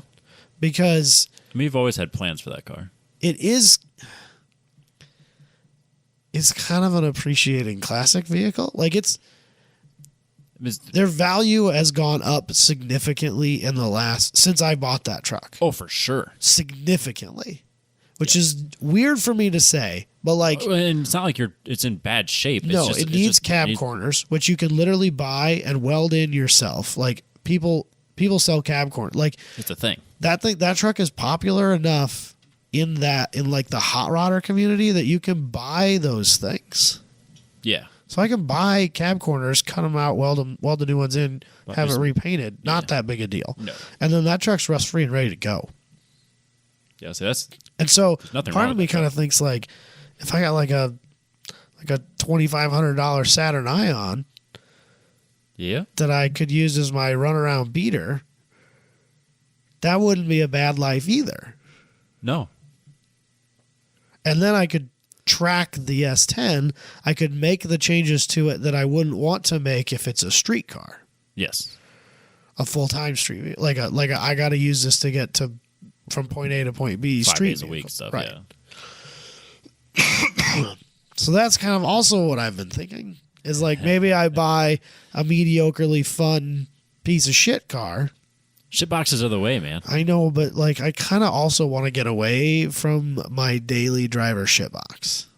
You need a reliable shit box. Right, and that's hard to do. It happens. It's hard to spend not enough money for it to still be a shit box while spending enough money for it to not be a total shit box. Correct. There's a really fine line there that's hard to walk. Yes. Without buying a Honda Fit, which I can't do. Nope. I just can't do it. You are ready to die. I've burned that bridge. Yep, you are not allowed. No. Can't buy Subarus and I can't buy Fits. Those just them's the rules, man. It happens. There's a handful of cars I'm not allowed to buy. Well, what are you going to do? There's nothing I can do about it. No. And I don't even hate the Fit. I think it's a great car. It's great. But I've burned that bridge. Yep. I can't go back. It happens. So this is my life. You're in a conundrum. Like I literally drive down the road because I've been going to like Davenport once a week and doing like I put 1,000 miles on my truck, my work truck this week. I do it like nearly every week. Yeah, I constantly. spend a lot of time driving, and this is what I think about like all fucking day. Yep. Like The fun car I could be driving when I get home. no, like what do I do? Yeah. What's the most logical option? And all of them have pros and cons. Oh, for sure. None of them are like a clear winner. No. Not a single one of them. Yes, if you could detach yourself from the Omni emotionally, that car would go, in my opinion. But again, that's to me that's what makes the different. most sense. Yes. But I'm not necessarily a logical human being. What's going on up in your head doesn't match what's going on in your heart. No, it never ever And has. it happens. There's a huge disconnect between those two locations for me. You're not alone. Everyone can relate to that. Yeah. There's a lot of automotive decisions all of us have made that would not make sense up here, but it made sense down here in the heart. Yeah. Even if we knew it was wrong while we were doing it. And my dad's no help. Because like I ran it by him and he's no help. He wants you to sell all of them and start with something. No, actually, he desperately wants me to fix the S10. Like, that's all he really cares about. And, like, for him, if selling the Omni fixes the S10, He's all for then the Omni needs to go away. Plus, he'd offer to help swap that engine or build it, the whole thing, wouldn't he? Well, the other one's in his house. Are you sure it's not already like I'm going rebuilt? down. I'm going down there this weekend. It's probably gonna end up an engine stand and get torn apart just to like See what condition. see where I'm at. Not a bad idea. Just gauge it. Finally gonna get to go see the race car too. Oh yeah, you haven't seen that yet. No, I haven't. Man, you're gonna be super nostalgic. It's gonna be a weekend. Let me tell you. That's awesome. Yeah. So Yeah, we'll leave it up to the group. We'll make a poll. I don't know how to add all of the. there's no We got way like to 13 paths, and we're gonna vote on it. Yeah. All right. So A couple things here. We'll remind couple everybody. quick things. Yeah. So I have. Sorry, hold on. Oh man, I Robbie. changed my mind on where I was going, so Okay. this is my fault. Sorry, listeners. This is bad podcast. What are we talking about? So Roll me into this. let's talk about the boring one first. Oh God. So I bought this Ford Focus, right? Yeah. I think I figured it out. Oh. So I diagnosed that it is the turbine speed sensor Yep. circuit that is Yep. bad. I replaced the sensor because it was just $8, and Yep. you do the cheap one first. Yeah, and it's not that hard. I mean, it's annoying, but it's not that hard to get to. No, you just pull the battery and the tray out, and then it's the kind tray. of down The there. tray is so dumb. It's a waste. So I pulled that out. Replaced that. Went through the whole factory service manual, diagnostic procedure to check that circuit. So I Yeah. checked the circuit, and I checked, and it's like, I'm not convinced the sensor's good, so I replaced it, and it wasn't the sensor. I was like, well, Makes me feel a little better. yeah. So I checked the wiring. Like I've checked the wiring top to bottom multiple times. I was like, this wire's good. Yeah. It's you check with an ohm meter, everything's good on both ends. Everything's great. The wire's fine. Okay. It's got to be a PCM problem because you had mentioned that there's you had pinched some wires, or not you, but someone had pinched some Right. wires, and maybe that did something to the EC. Shorted out of something. Yep. So I sent it off. It was like $130 to get the PCM repaired, and if they can't fix it, they'll send it back. Full refund. I'm like, all right, free test. I either don't spend any money or I get it fixed. So I guess win-win. Yep. So I sent it off, and How many of those do you think come back with no problems found? mine Or did. do they always find a problem? They found a problem, couldn't fix it. He said that there was a motherboard short somewhere in that PCM Son of a bitch, Robbie. that he couldn't fix. So did he charge you for it? Nope, send it back. Oh. That should be here tomorrow. I emailed him like that. You just like throw it in the trash? No, because he called me and told me we talked about it, and we hung up. And I thought about it. I was like, I don't fucking need it back. I got pictures. No, fucking throw it in the I trash. got pictures of everything I need. I got the part Gives a number. shit. Yeah, part number, all that stuff. I don't need any of Just it. go buy a new one. Yeah, so I emailed him and said, hey man, don't send it back. I just need just send me the refund. We'll call it good. Yeah. He said, I already shipped it. I was like, oh, damn it. No, so the bad one's coming back for whatever reason. Then there's another place that, because of course you have to like program them to the VIN number. Oh, gross. So there's another place that you can buy a remand PCM. That you send them the VIN number, and then your option is to then you have to go to a locksmith to get the keys programmed to the PCM. So I found another one that had Jesus. they'll sell you the remand PCM, 2 new keys, and they'll program it for you. And I was like, all right, we'll do it. So that should be here on Monday. So hopefully I'm going to go through the wiring harness double to make sure I don't short Blow that circuit, PCM right up. short circuit that one too. But so the new PCM will be, or not new, but new to me PCM will be here. And then maybe I'll have a sweet Ford Focus. Said no one ever. That's not even kind of true, Robbie. There's lots of Ford Focus enthusiasts out there. Not this year with the 4-door.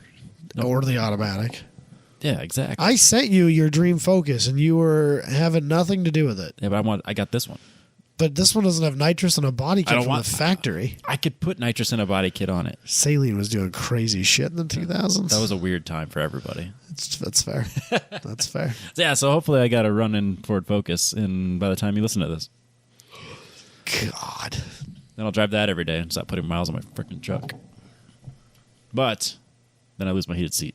So Just buy like a $30 Amazon probably seat gonna. cover. I'm probably gonna, especially on days like today where it's negative numbers. Oh, it was so cold this morning. -6. Fuck this place. Yep.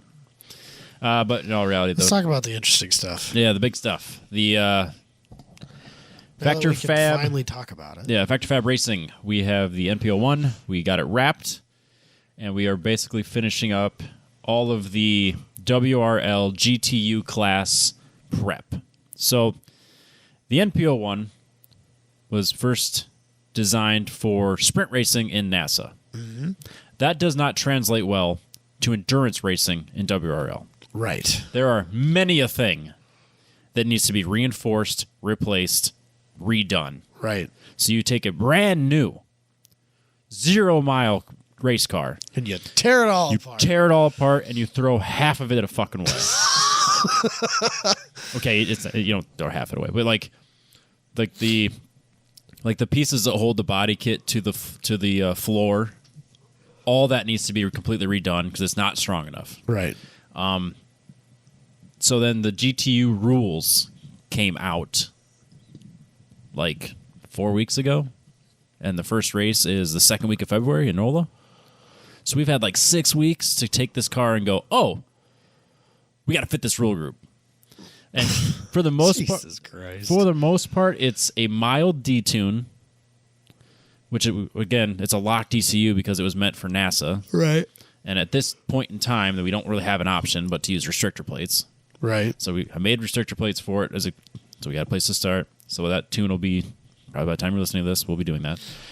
And then also it's since Booney spent the extra money to get the endurance tank, Oh, God. the WRL rules only allow for like 9 to 10 gallons of fuel, which really fucks you when you buy a 15-gallon tank. Ah, fuck.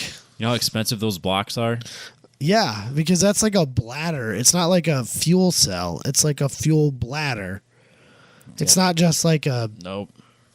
simple thing. No, you gotta get the blocks, and they're very like it's just a piece of plastic, but it's worth its weight in gold. Yeah, because it can't be. It has to be not. It can't be eaten by fuel. Correct. Yep.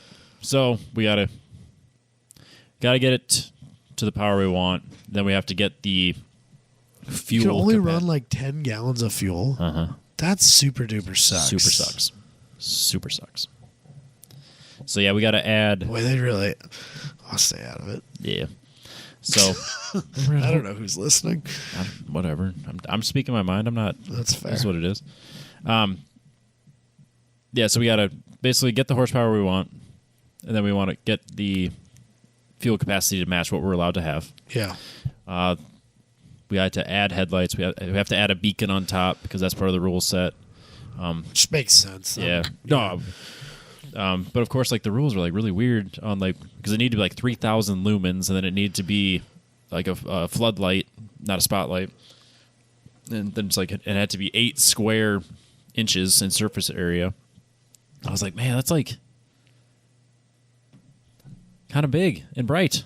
So I'm Yeah. like, so because like what they were running last year is only like 1,200 lumens because So- like, it's a 1 inch by 8 inch bar, but that technically doesn't meet the rules because half the lumens that was required. So we were going down like that rabbit Seems hole. like a really strange requirement. I think they're actually probably going to change it because I think it went beyond what they were expecting to. That seems like too bright. Yeah, it's a headlight. It's because I found the perfect one. It's literally the floodlight version of the headlights we have.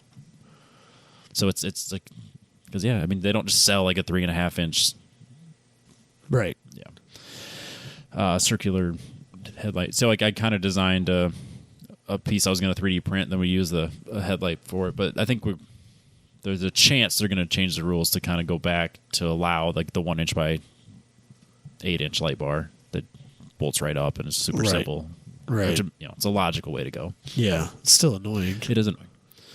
Yeah. So basically, it's just a lot of like prep work to get. So like, there's nothing to do with. Also we have to add a shitload of weight.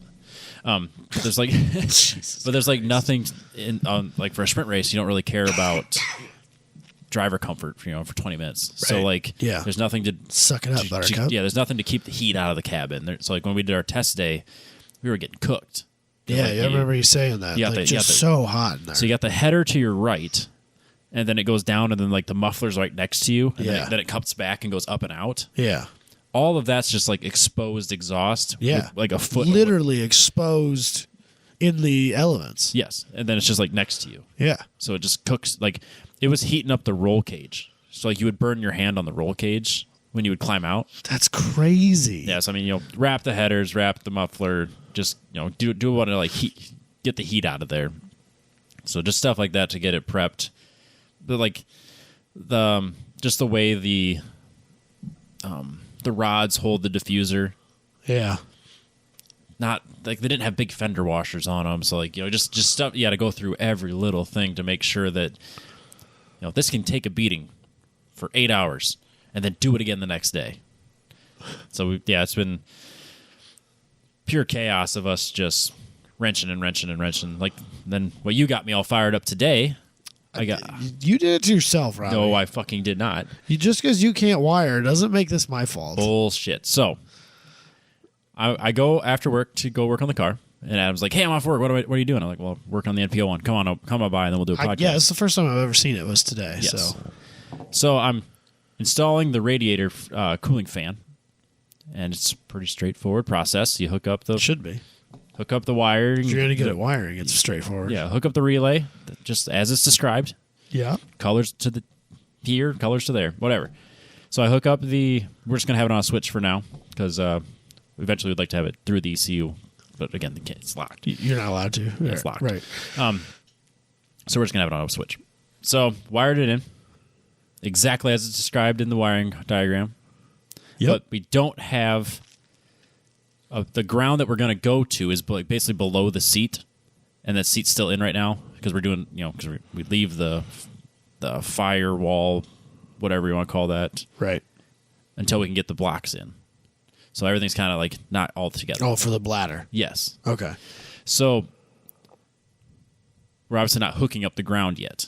So it's just it's a flying lead at this point.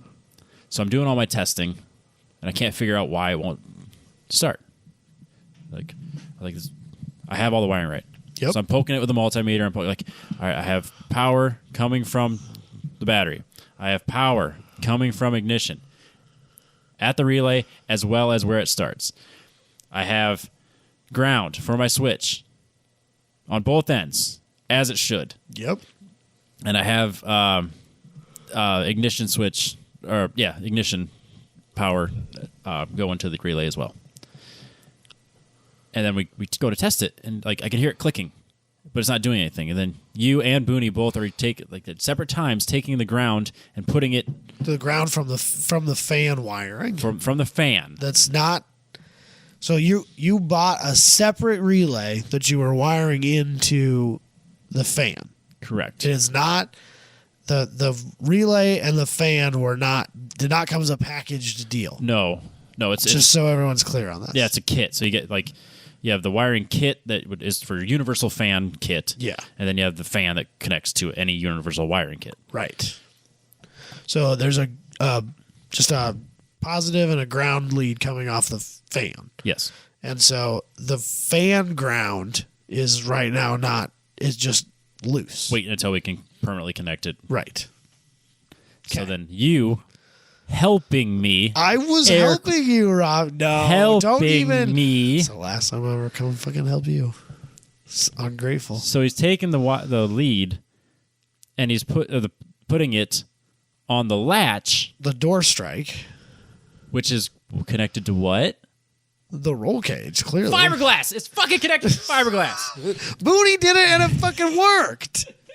I don't get it. Booney held the thing to the same spot I was holding it to the first time that you've checked to make sure it worked before you wired the relay in permanently. So that was what was so frustrating because this took way longer than it should. Oh, like an hour longer? I had it done wired, Yeah. ready to go. All right, let's test it. Flip the switch. Nothing. We're messing with it. Then they go back and I completely take it apart and put it all back together. Like twice. Convinced that the relay's bad because we're getting weird feedback. Yeah. And it's I can measure power going back through this through the ground switch. It doesn't make any fucking sense. It's not consistent. Nope. So we thought at one point you were shaking the relay, and but the lead was loose, so it was hitting the ground. Yeah, and I was convinced. We thought the relay was losing my damn trash. mind. Yeah. So then finally, I have it back together exactly as we started, and this is an hour later. Yeah. And I'm like, okay, let's try it. So we had bypassed the relay and just did a quick test, to prove that it's possible. We were still not getting 12 volts. And then I just did a loop where I went 12 volts to the lead going to the fan. Just ignore everything else. Yeah. And nothing. Adam, put the ground on the chassis.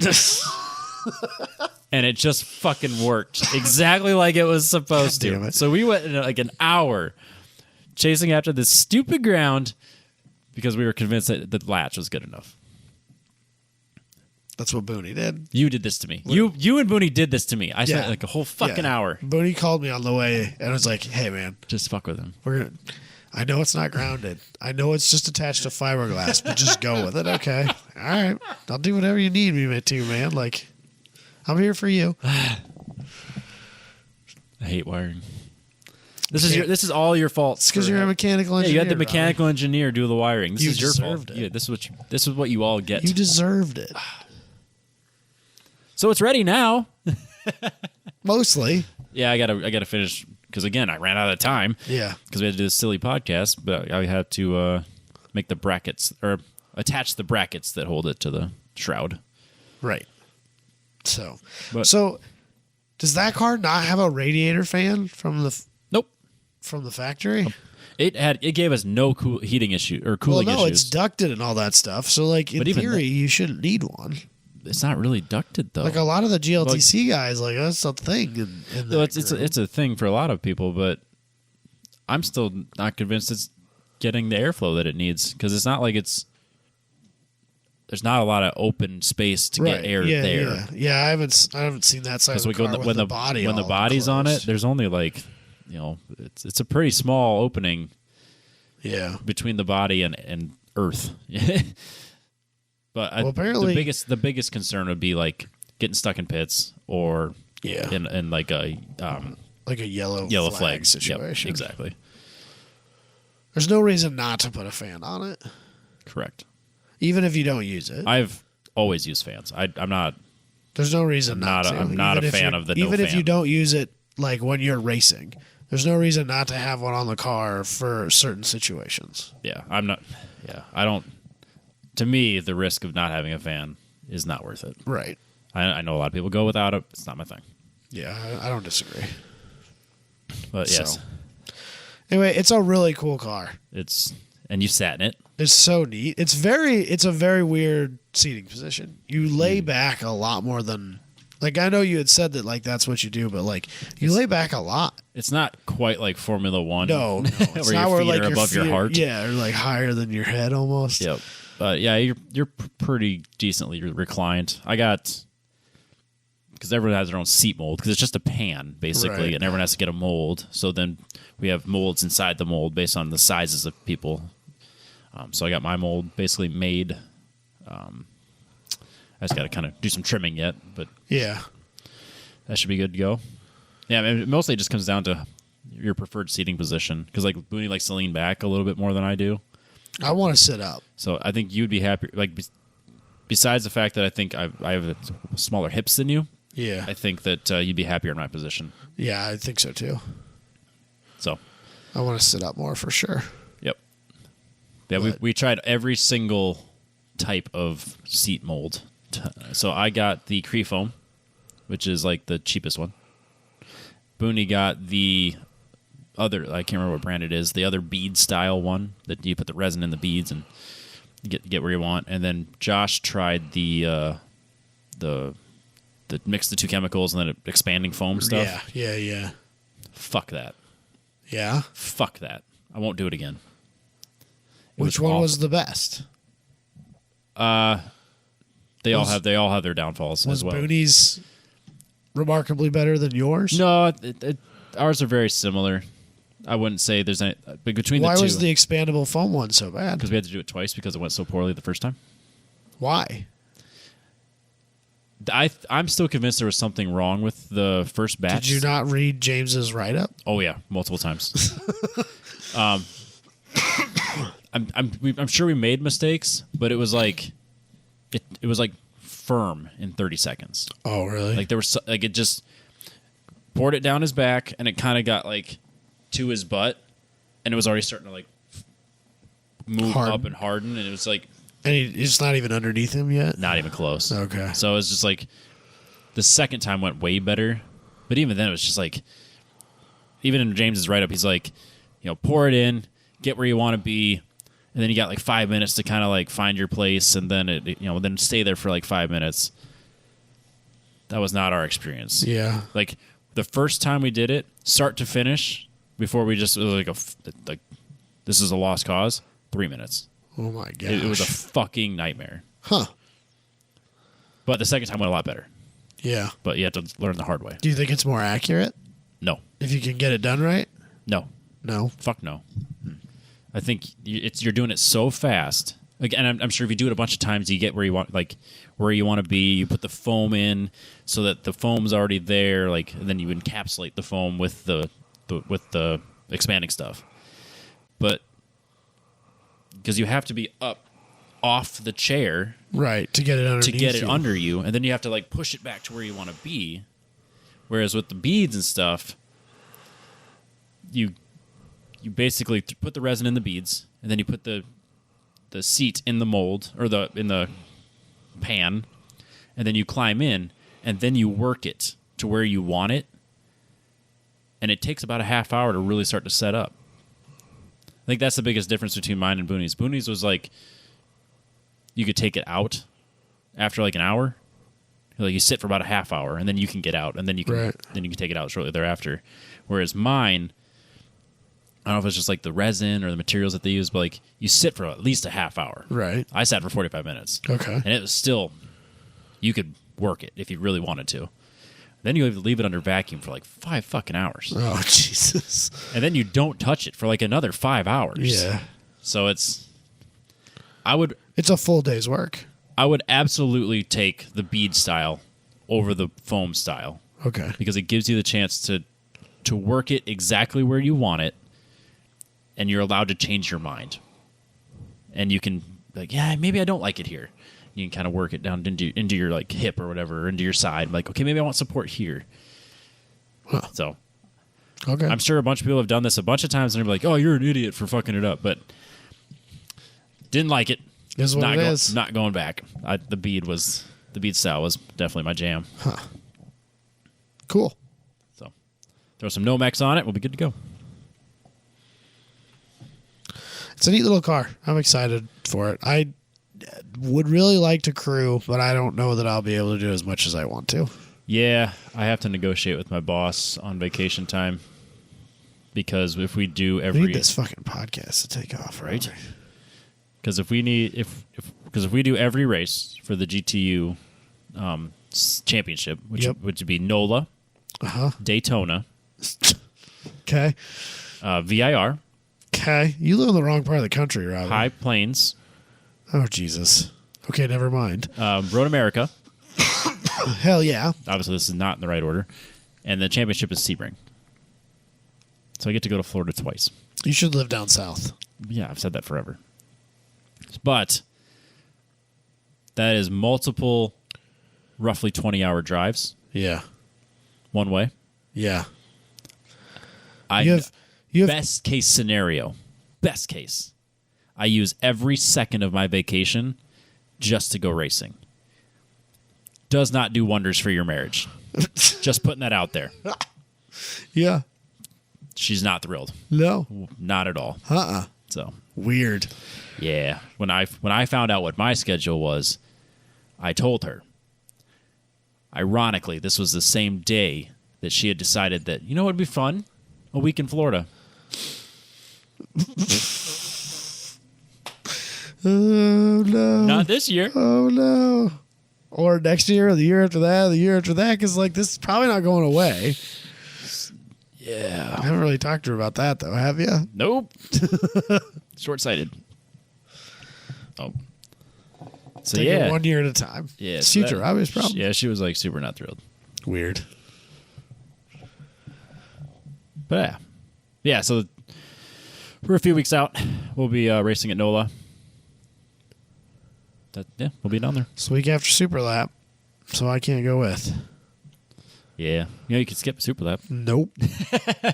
Actually, so, like, honestly, at this point, I have not missed one. I've been to every one. Yep.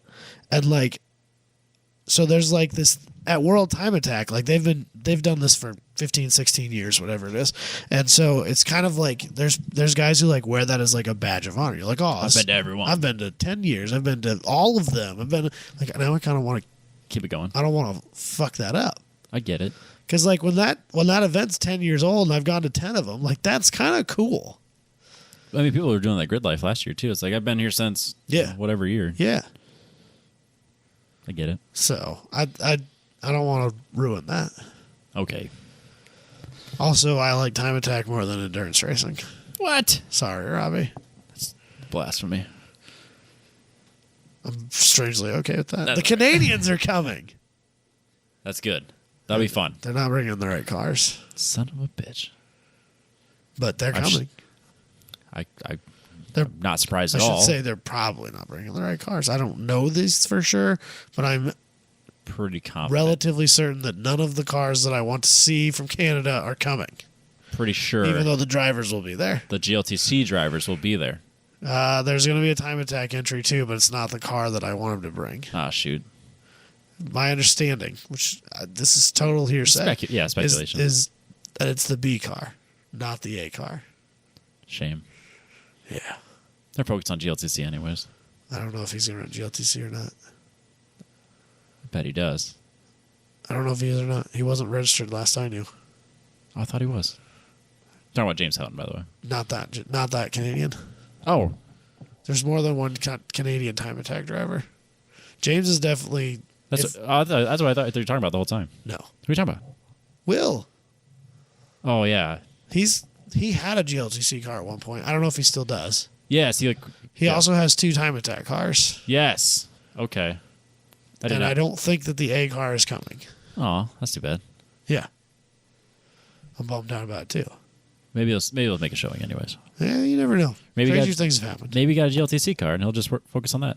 Or maybe he doesn't care about GLTC. Because it's lame. Nah, it's the best. Did you see how fast Medgard went at? I don't want to talk Barber about in how that car? fast all these other What the GLTC. fuck? It's unreal. That's like a 500 horsepower car time and a 200 horsepower It's car. it's unobtainable times. It's so dumb fast. Top 15. It's insane. It's so fast, Insane. Robbie. Steepest learning curve in the country. I can't believe that Svedgard went that fast It's at Barber on a so- 200 horsepower street car. so street tire crazy. car. It's so fast. Yes. But if you want to drive faster, ApexTrackCoach.com. Get your Apex Pro. Use the code 10tenths. Get 10% off. You get that and a window mount. See, right here, Gen 2. Woo. I know Andrew Raines has been doing a lot of stuff with the GLTC guys. So I have a list on my phone of things I want to talk to him about in a future show. looking forward to this. Yes. Yes. Some of them are specifically for you. Good. Yeah. I think that's good, or it's mean. No, it's not. It's to help you. I just have some general track questions that I never have heard answered. You'd be the perfect guy for that. Yes. But I would say if you're not interested, like if you use the official motorsport app of 10 Tenths Podcast, the Apex Pro app, Yeah. which is free, you can use that as a data logger. Obviously, it's only as good as your phone is. But if you use that free app, you can get an intro to data, and then when you realize you need to get to that next level, you could buy a Gen 1, which are cheaper, or you get a Gen 2, which has way more capabilities. Or when you need to review that data, you can go on their website and reach out to Andrew and do a data review because he's an excellent coach. So good. So that's apextrackcoach.com. You get the code is 10/10. apextrackcoach.com. Adam, Robbie. we have a hot take. Oh, God. I forgot about it already. No, you did not. You brought it up. I know I did. Actually, that's not true. I didn't bring it up. It was brought to us. It was brought up to us by a listener. He sent it to our Facebook account. It was Alex Burkhart. Alex says, I guess I don't know what he says, but the great debate. Adam, toilet paper. Over the top, under the bottom. Couldn't imagine something I could possibly care less about. Adam, it matters. It fucking couldn't matter less, Robbie. It matters. It totally doesn't. Over the top. I don't get it. I don't understand how it could possibly matter less. Because when it's over the top, it's in the front. Yeah, and that's where you grab from. Why would you go to the bottom and then behind to reach and grab it? I don't see why that's a problem. It's all about efficiency, Adam. That's not an efficiency issue. Yes, it is. It's not a natural tear. No, the issue with my efficiency and the need for toilet paper is the amount of time I sat there on my phone not paying attention to the world. That's where my efficiency was lost, Robbie. That's fair. The phone is the problem here. Yeah. But the toilet paper should be over the top. I have cats Nope. who are assholes. That's fine. And so we don't put our toilet paper on a real roll holder. It just sits on the counter next to the toilet. Because if I put it on the roll... You don't even use it on the roll? If I put it on the roll holder thing, the cat would just take it all off. Because he's a douche. So you have a house full of just no-used toilet paper. What do you mean full? I have a single bathroom, Robbie. I don't You have a live bathroom. in a Just McMansion. Toilet paper just I don't everywhere. have a toilet on all 3 stories. Some stories have 2. Seriously? How many bathrooms are in this place? 4. Seriously? Yeah. Well, no, 3.5. That's out of That's Do you a have 4 toilets? Yes. That's out of control, Robbie. For 2 people? I have 1 toilet for 4 people. Well, 3 people. Yeah. I mean, the 4th one's not using it yet. You know what I like about this one down here? When they installed it, they put like a heater up in the ceiling. Yeah. So it's nice and warm. You spend so much time in there. The problem is the basement's usually cold. Well, yeah, that's fair. So it's like I have to get colder to use the heater. I'm sticking with this. Couldn't matter less. It matters. It goes over the top. Jess and I have this debate because she grew up and it always went behind the back and that's the wrong way, and it has to go over the top, which is the right way. Well, in that situation, I would agree with you. Yeah. Thank you. Only because she doesn't want it that way. Yeah. We got to pick a side now. Well, yeah, and in that case, I stand with you. I appreciate that. Yeah. So it definitely has to go over the top. Yeah, absolutely. What kind of idiot? I don't know, man. I feel like Mine just sits on top of the counter. no, we got to have it on a roll. No, the cat will pull it all off. No, you just close the door, keep the cat out. The cat can push the door open. I have a pocket door. That's right, you do have a pocket door. It's just really annoying. You can't latch it from the outside, can you? Which is probably like by design. Right. Yeah. So, That is one thing. My dogs don't really mess with like anything in the bathrooms. no, my cat will pull all that off the toilet roll. That would get real annoying. Yeah. And it doesn't. I bet it doesn't matter front or back. The cat's throwing. it No, all he the can way. get. I mean, if he sees it dangling there, he will fucking play with it. And then you come in there, and there'll be fucking 10 foot of toilet paper sitting on the floor. Like, God damn it, cat! And so we don't do it. I was gonna say, could you make it taller and keep it away from him? But he'd probably just find a way to get on the floor. What am I gonna do? Put it fucking 5 foot in the air? Put it like I'm gonna stand up, No, head. get some toilet paper, sit back down again. Just make it head height so that when you're at the toilet, it's like right here, right next to your eyes, and just like right here, and then it's on the front because you can just grab it. Yeah, but my countertop's right there. You could build something on top of your countertop, so it's. It'd be way up high then, Robbie. I'd have to stand up to get toilet. That'd be dumb.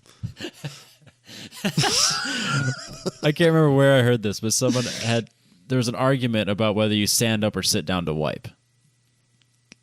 I think it depends on how big you are. I can't think of a scenario where I would stand up to wipe. I can't. Like I saw it was an argument somewhere. And it was probably like steamrolled from something like what we're doing right now. That argument existed on the Woody Show, which is the radio morning show I used to that's listen where I to. heard it. And a lot of them are overweight, and apparently you might have to stand up. Really? I don't know, man. I know of a guy I'm just telling you what they told me. I know of a guy that's so big he can't use the urinal, but that's a different thing. I know a guy with a Prince Albert, so he can't use a urinal, but that's also a different thing. Yeah. Or he's got a belly right up to it. Because there'll be some splashes. He'll make a mess. Yeah, it's a mess no matter what. Yeah. Huh. So that's a thing. That is a thing.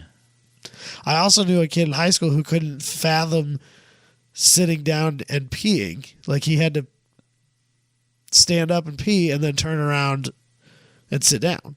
So for a number 2, he would take the number 1, then sit down? Yes. Huh. That's weird. Yeah. We had a theory. I'm not going to get into it. That's fine. Yeah, that's not that kind of show. Right. But it could be that show if you wanted. The plus or minus thing we were talking about earlier. Yeah, the 1010s podcast after dark. That's where we're going to take this. That's the Patreon episode. It'll never happen. That's fine. Let's shut this down, Robbie. Yeah, I think we've off the rails enough. Yeah. We'll catch everybody next week.